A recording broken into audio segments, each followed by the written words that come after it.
بسم الله الرحمن الرحيم، والصلاة والسلام على رسول الله الكريم. إخواني الكرام، أخواتي الكريمات، مرحبا بكم مرة أخرى على قناة أردوان إيرجي.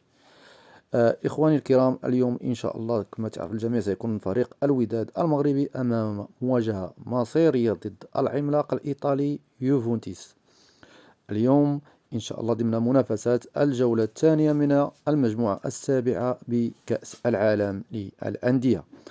ف فهذه المقابلة ستنطلق على الساعة 5 بتوقيت المغرب، والساعة 7 بتوقيت مصر والسعودية.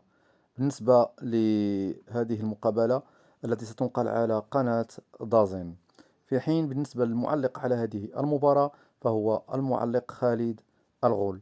إخواني الكرام، أخواتي الكريمات، نتمنى إن شاء الله بإذن الله فريق الوداد المغربي يحقق نتيجة إيجابية لتسعد الأنصار ديالو وتفرح الجماهير المغربية خاصة والجماهير العربية عامة.